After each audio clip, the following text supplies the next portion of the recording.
Jake Miller stood at the edge of the observation deck staring out at the vast darkness of space. 20 years ago, he had been a young officer in Earth's Navy. Today, he was the commander of humanity's last hope, hidden deep within the asteroid belt. Titan 7 was not on any official maps.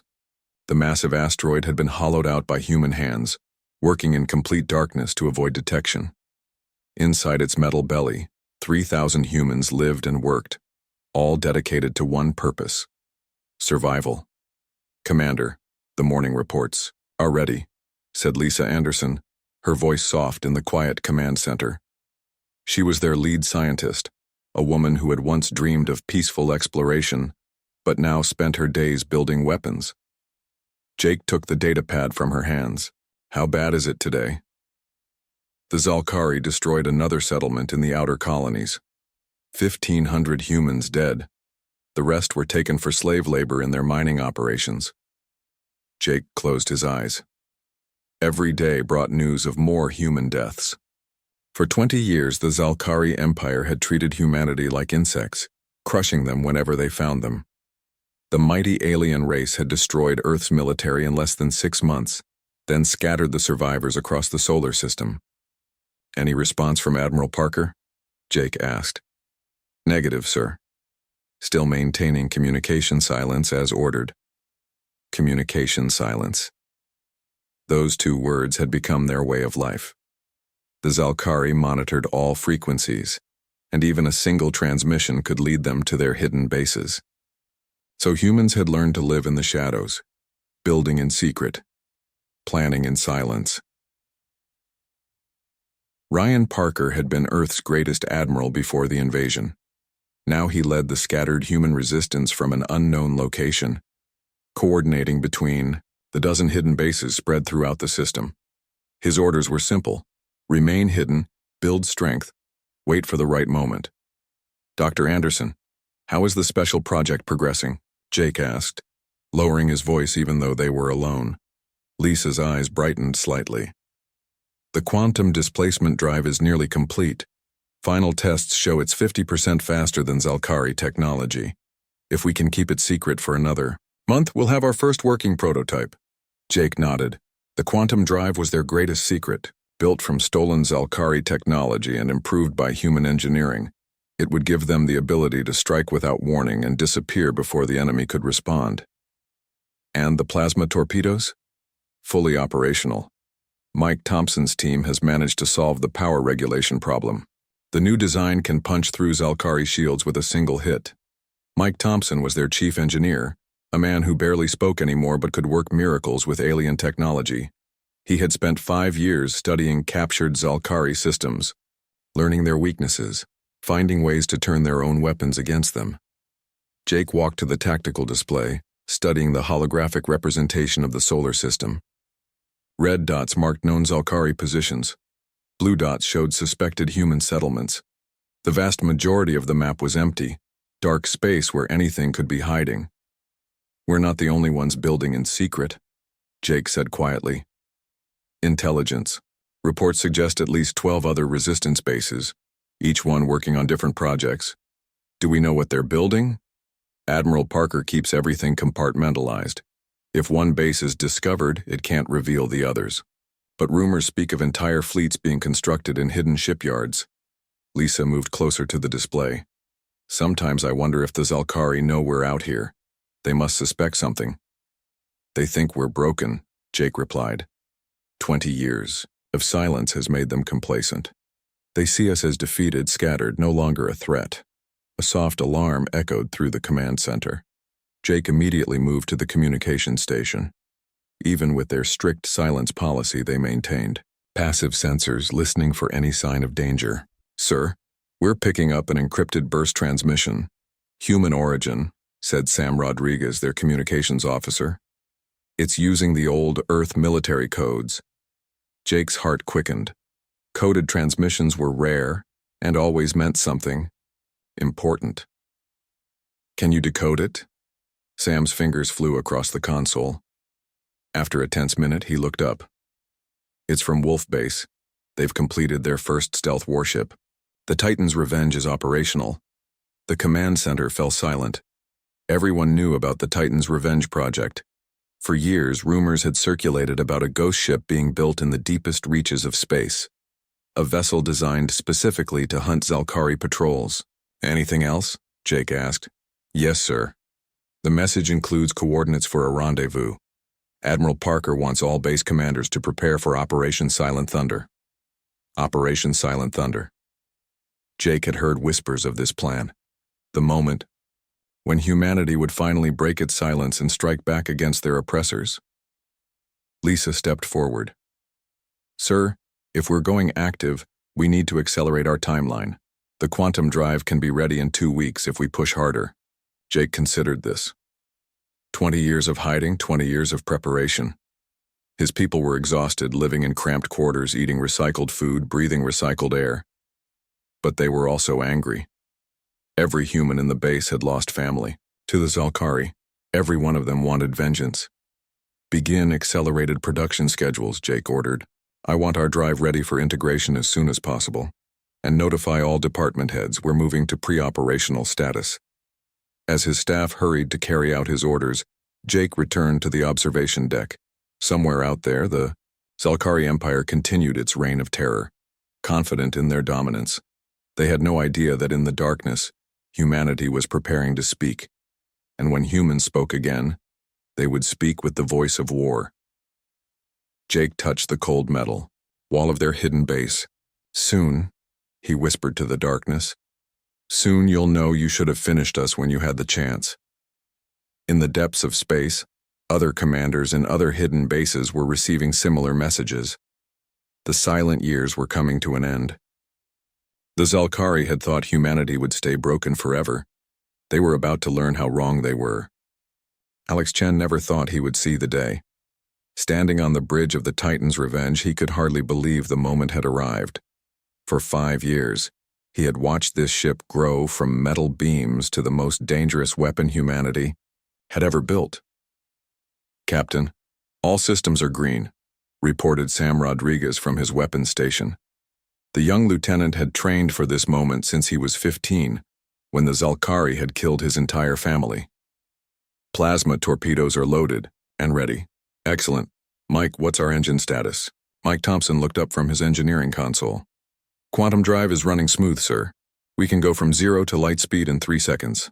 The Zalkari won't know what hit them. Alex nodded. The Titan's Revenge was unlike any ship ever built.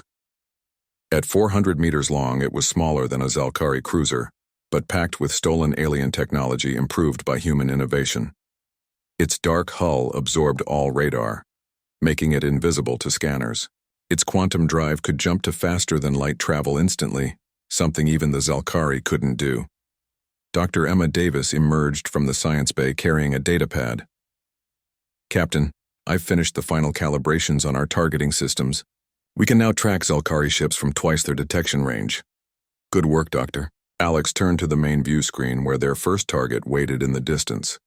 A Zalkari supply convoy, 3 ships moving slowly through the asteroid belt. All hands. This is your captain. Today we strike back. Today we show the Zalkari that humanity is not dead. The bridge crew cheered quietly. After 20 years of hiding, they were finally going to fight. Sir, incoming message from Admiral Parker, Sam announced. Real-time quantum communication. Put it through. Ryan Parker's face appeared on the screen. The old admiral looked tired but determined. Captain Chen, you are cleared for Operation First Strike. Make it count. Yes, sir. We won't let you down. The transmission ended. Alex took a deep breath.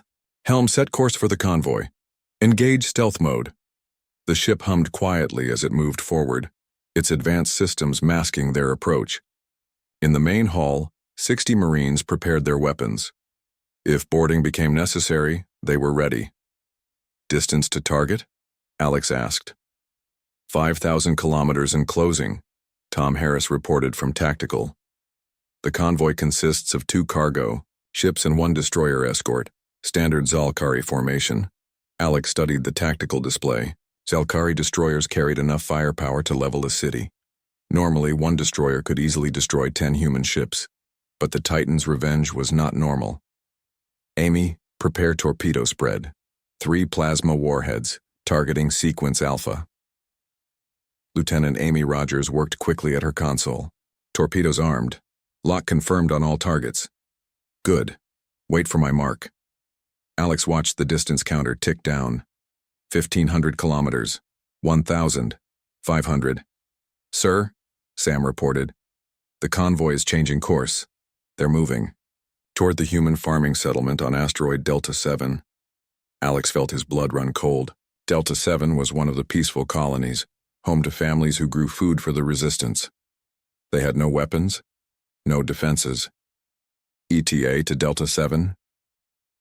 At their current speed, 30 minutes. 30 minutes meant 300 lives. Men, women, children, all working to keep humanity fed and alive. Change of plans, Alex announced. We're going loud. Full power to engines. I want us between that convoy and the settlement in 10 minutes. Sir, if we go full speed, they'll detect us, Mike warned. Then let them. Target the destroyer first. Kill shot. The Titan's Revenge leaped forward, its engines blazing. Alarms immediately sounded in the Zalkari convoy as their sensors picked up the human warship. Incoming transmission from the Zalkari destroyer, Sam reported. They're demanding we surrender. Tell them to bite me, Alex replied coldly. Amy, fire torpedoes. 3 streaks of light erupted from the Titan's Revenge, racing toward the enemy destroyer. The Zalkari ship tried to activate shields, but the human torpedoes were too fast. The first one hit dead center, punching through the alien shields like paper. The second and third followed milliseconds later. The destroyer exploded in a brilliant flash of light. Direct hit, enemy destroyer destroyed, Amy shouted. Don't celebrate yet. Target those cargo ships. I want them disabled, not destroyed. 2 Zalkari cargo vessels tried to flee, but they were slow and heavily loaded. The Titan's Revenge pursued, its guns firing precisely aimed shots that knocked out their engines. Mike, prepare boarding shuttles. I want to know what those ships are carrying. Yes, sir. 10 minutes later, Marine Commander Steve Blake led a team onto the first cargo ship. What they found made Alex's jaw clench with rage. Captain, Steve's T-Tizing Mum voice came through the comm. You need to see this. These aren't supply ships. They're slave transports. There are 300 humans in here, including children. Alex closed his eyes, feeling sick. The convoy hadn't been heading to attack. Delta 7. They were going to enslave everyone there. Free them, Commander. Get all humans back to the settlement. Sir, there's something else. The Zalkari crew has data about other human settlements. Looks like they've been mapping our locations for months. Alex felt a chill run down his spine. Secure that data, and Blake? Yes, sir? Leave no Zalkari alive. After the boarding teams finished their work, Alex stood before his crew. Today was just the beginning. We've drawn first blood, and the Zalkari will know humanity is back in the fight. Dr. Davis approached him quietly. Captain, that destroyer got off a distress signal before it was destroyed. The Zalkari will send reinforcements. Good, Alex replied. Let them come. We'll be ready. He turned to Sam. Send a message to all resistance bases. Operation Silent Thunder is now active. The silent years are over. As the Titan's Revenge escorted the freed humans to safety, Alex looked at the stars. Somewhere out there, the Zalkari Empire was about to learn that their greatest mistake wasn't defeating humanity. It was letting them live long enough to build this ship. General Karen Williams stared at the tactical display with growing frustration. 5 Zalkari supply convoys had vanished in the past month. Each time, the same pattern. A ghost ship would appear, strike hard, and disappear before reinforcements could arrive. Another convoy destroyed, her aide reported. The Skarthak sector. All 3 ships lost. The destroyer Gralnath sent a partial transmission before going dark. What did it say? Human warship. Unknown class. They mentioned something about silent weapons before the signal cut out.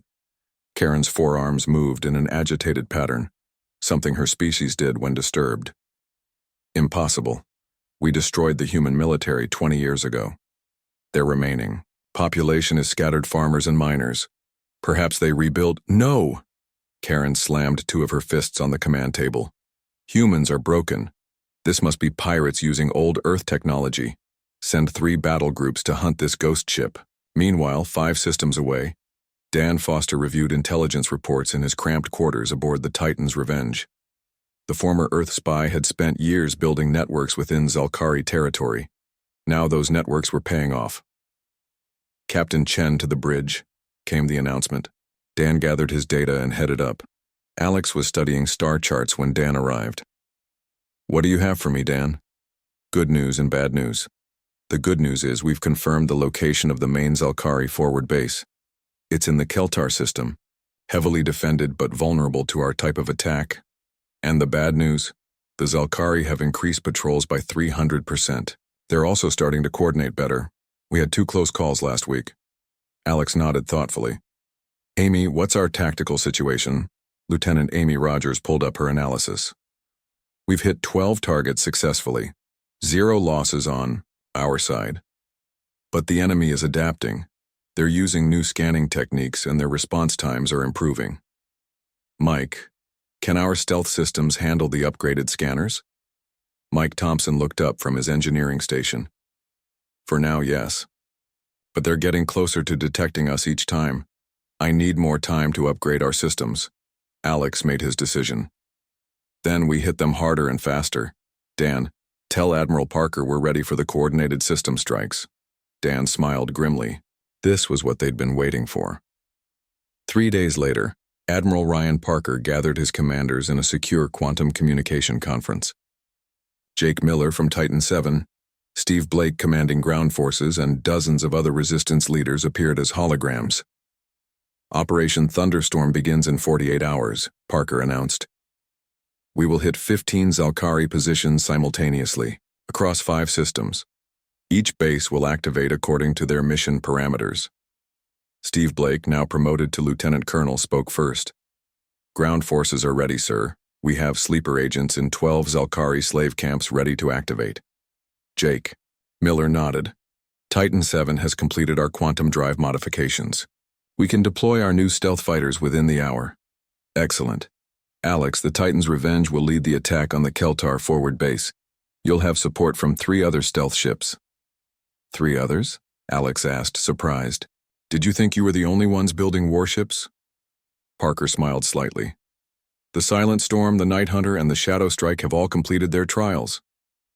Alex felt a surge of hope. 4 stealth warships meant they could hit harder than ever before. "One more thing," Parker continued. "Intelligence reports that Zalkari Admiral Rakthor will be inspecting the Keltar base in 3 days. If we can eliminate him and destroy their forward base..." The implications were clear. Rakthor was the architect of Earth's defeat, responsible for millions of human deaths. "We'll get him," Alex promised. As the conference ended, Beth Turner, the Marine commander aboard the Titan's Revenge, approached Alex. "Sir, my teams are ready. We've been training for base assault operations." "Good. Work with Dan on the layout of the Keltar facility. I want every entrance mapped, every weak point identified." For the next 48 hours, the Titan's Revenge and its sister ships moved into position. Across human space, resistance cells activated ancient communication systems. Sleeper agents received their orders. Hidden weapons caches were opened. In the Keltar system, Admiral Rakthor reviewed security reports, unaware that death was approaching. His massive command ship, the Worldbreaker, sat at the center of a defensive formation that had never been challenged. "Admiral," his second-in-command approached. "Our scouts report unusual energy signatures in the outer system. Very faint, almost.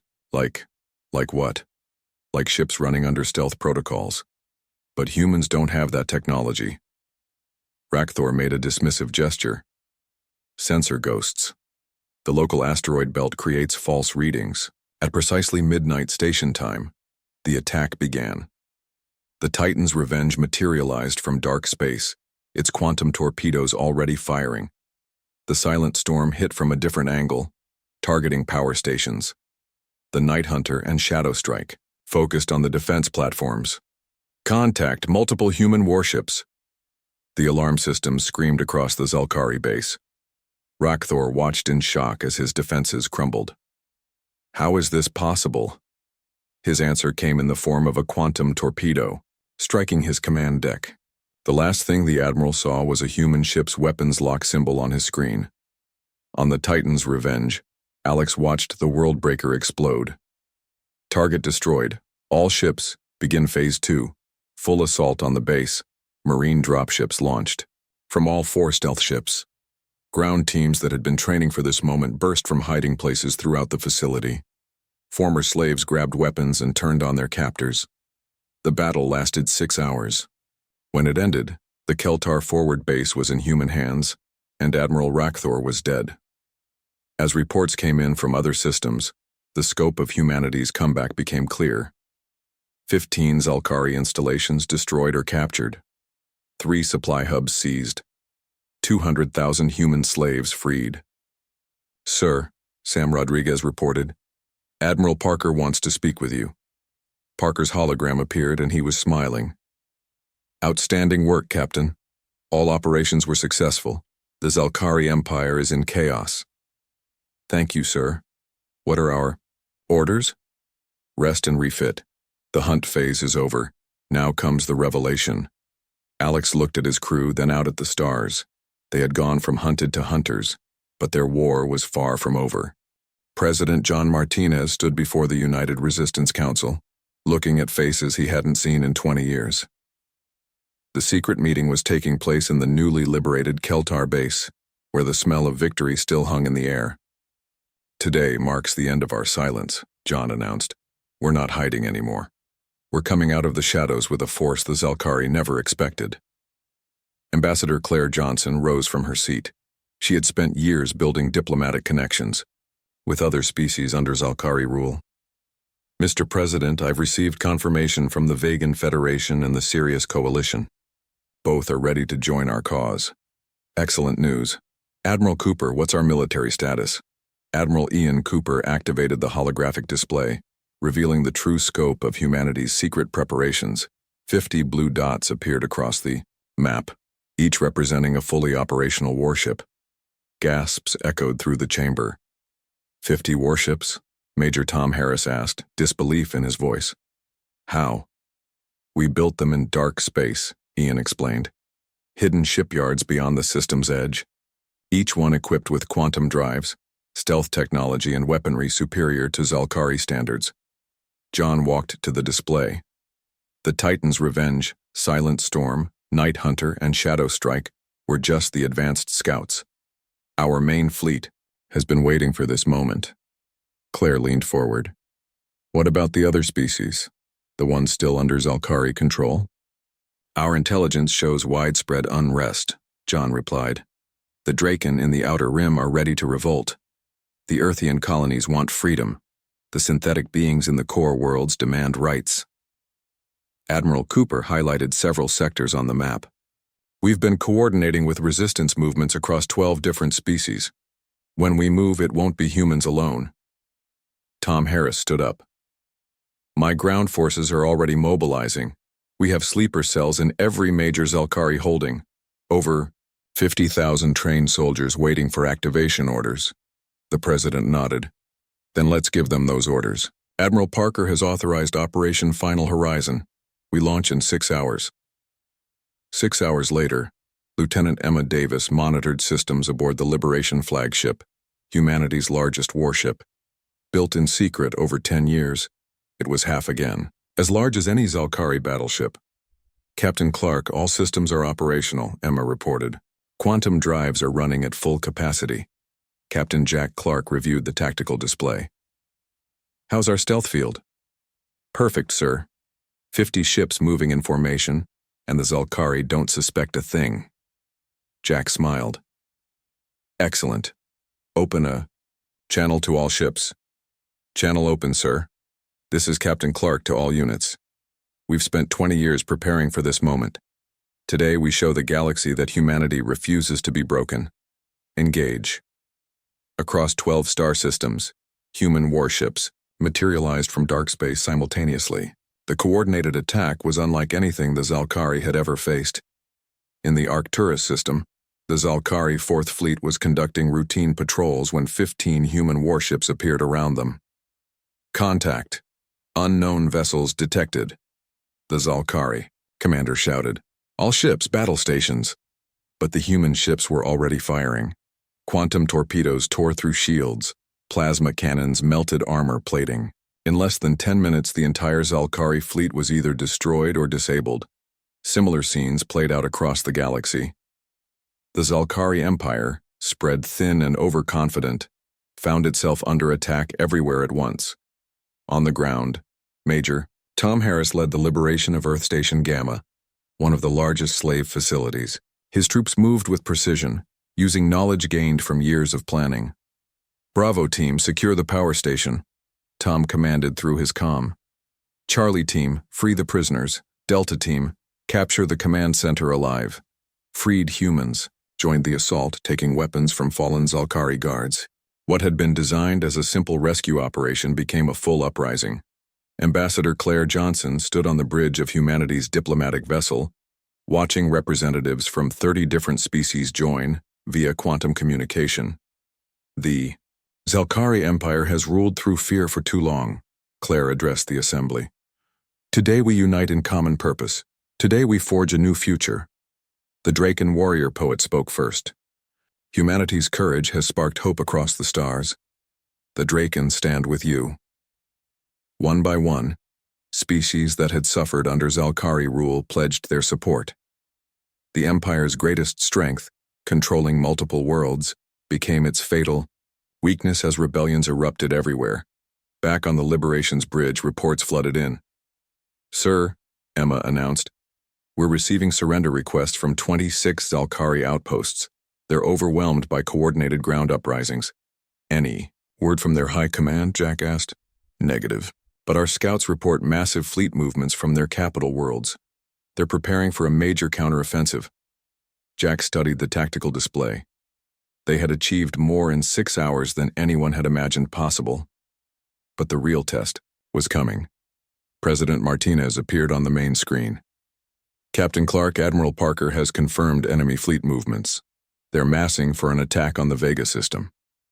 Understood, Mr. President. What are our orders? Concentrate all forces on Vega. If they want a final battle, we'll give them one, but this time we fight on our terms. Jack turned to his crew. You heard the President. Set course for Vega. All ships form up for jump. As the human fleet prepared for the decisive battle, Jack allowed himself a moment of reflection. 20 years earlier, Earth's military had been crushed in 6 months. Now humanity commanded the largest alliance the galaxy had seen in generations. The silent years were over. The revelation was complete, and the Zalkari Empire was about to learn what happened when you thought humanity would stay silent forever. Sir, Emma reported, all ships are ready. Jump drives are charged. Then let's go finish this war. All ships, execute jump. 50 human warships vanished from space, heading toward their destiny in the Vega system. Behind them, a galaxy full of newly freed worlds cheered their arrival and prepared for the coming storm. Admiral Sarah Matthews looked at the tactical display as humanity's entire war fleet assembled in the Vega system. 50 human warships, 30 Draken fighters, 20 Vegan destroyers, and dozens of ships from other liberated species. The largest combined force in galactic history. Ma'am, enemy contacts confirmed. Captain Kevin Scott reported from his position on the bridge of the Retribution, their flagship. 120 Zalkari warships entering the system. They're forming attack formation. Sarah nodded. Position: the Titan's Revenge at the van. They've earned first blood in the final battle. On the Titan's Revenge, Alex Chen received the orders with grim satisfaction. His crew had started this war of liberation. It was fitting they would lead the final charge. Amy, target their command ship, Alex ordered. The big one in the center. Lieutenant Amy Rogers locked onto the massive Zalkari dreadnought. Target acquired.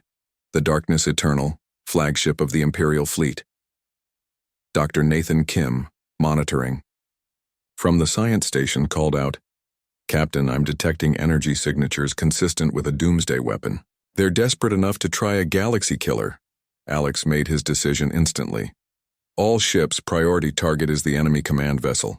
They have a doomsday weapon, We cannot let them use it. Meanwhile, on the Darkness Eternal, the last Zalkari Supreme Commander prepared for a final gambit. If we cannot rule the galaxy, then the galaxy burns with us, he declared. Charge the Quantum Destroyer. Lieutenant Colonel Beth Turner led her Marines through the boarding tubes as the space battle raged. Move fast, people. Secure that weapon. Control room.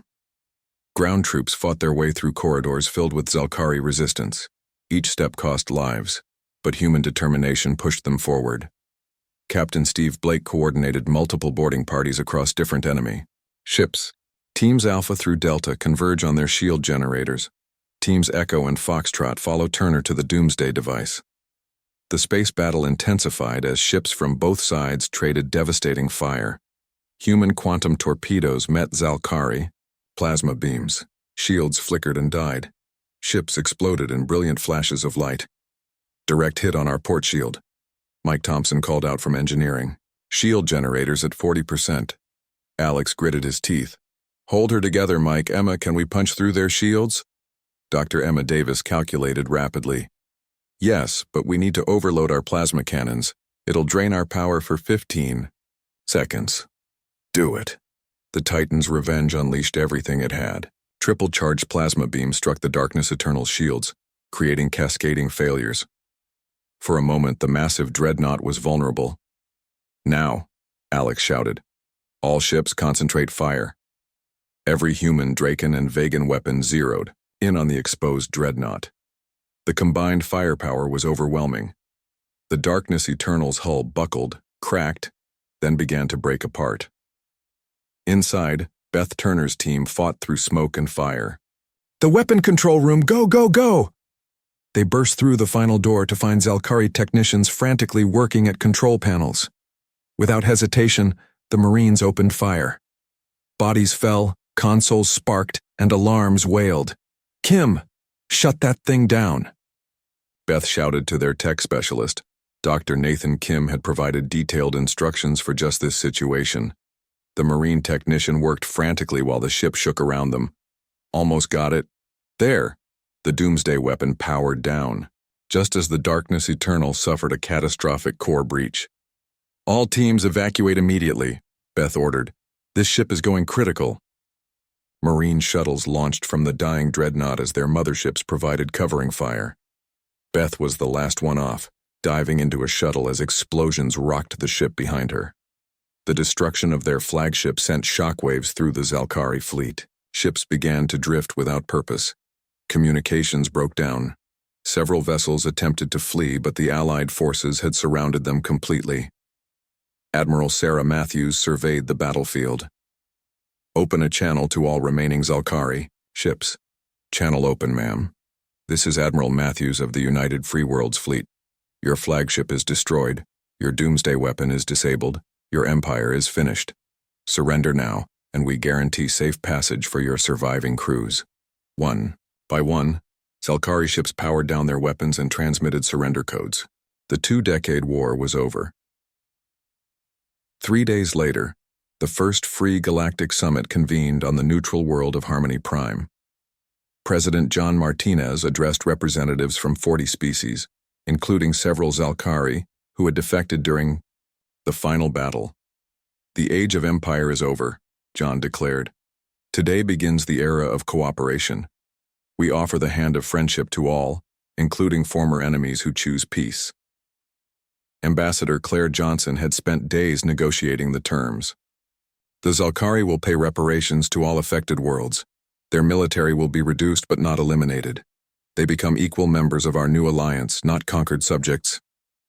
Captain Alex Chen stood at the ceremony where Jake Miller and other resistance leaders received the Galactic Medal of Freedom. As medals were pinned to uniforms, Alex thought of all those lost over 20 years of struggle. Admiral Ian Cooper announced the transformation of the combined fleet into a peacekeeping force. Never again will one species dominate through military might. Our strength comes from unity. Dr. Lisa Anderson presented humanity's most significant gift to the new alliance, the quantum drive technology, freely shared with all species.